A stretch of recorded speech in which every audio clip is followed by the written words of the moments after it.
Туган төбәк тарихын, билдәле шәхестәрнең тормыш юлын өйрәнү, тарихи дөреслекте булдыру зур һәм күп көс талап иткән эш.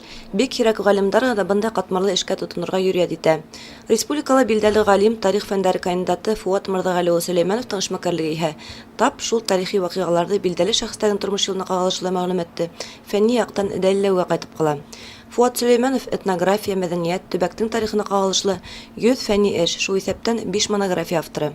Бүген ул 20нче буаттагы билдәле дәвалаучы имсе Мөҗәвир хәзрәт Сираҗетдиновның тормыш юлын өйрәнү белән мәшгуль. Бында инде беркемгә лә билдәле булмаган фактлар, чөнки туган елы, туган көне лә аның билдәһе дине, ата-бабаларның кем, уларга кем туганлыгы турында элек ниндәйдер бер информация булһа ла, уларны мин бик этәрән әйтеп, уларның гаилә тарихына төптән ошо Мөҗәвир хәзрәттең касан кулга алынып киткәнен Совет осорында, аның касан кайтканы турында һәм ул Елайыр төрмәһендә ятып үзенә дошмандардың, дошман күргән кешеләрнең яла ягы утырганда язган хатын да табып уның турында менә шул. Фуат Сөләйманов әйтүенчә, Башкортстан тарихында өйрәнелмәгән һәм фәнни яктан нигезләнмәгән материаллар күп әле. Бигрәк тә билдәле шәхестәрнең туган йөре, тормыш юлында кайбер бер фактлар турында икеле фикерләр йөри.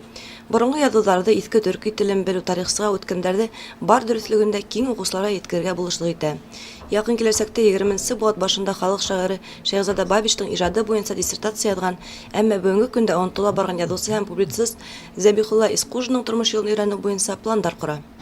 Ошо Урал аръягы төбәгенән сыккан зур галим, яшь кенә галим Зәбихулла Искужин ишеткәнегез бардыр.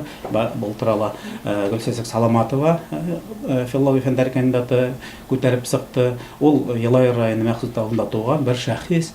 Ул үзенең 25 яшьлек кенә сагында бөтә ошо Урал, Волга буендагы язучылар белән танышлыгы турында, уның белән 25-24 яшьлек егет белән ничек кәңәш тотулары хакында зур мәгълүматлар бар. Чөнки ул ошо яшьләй генә үзенең туган Туңгавыр болысы Мәхсүт авылыннан сыгып китеп, Казанга укырга китә. Казанда ул аспирантурада укый. Аспирантураны бетеп, тел гыйлеме буенча диссертация яклый. Менә ул Башкорттың иң тәүге тел гыйлеме буенча Совет осорындагы галимнәрнең бере. Айгөл Хәмитова, Радмир Исәнгулов, яңалыктар хезмәте.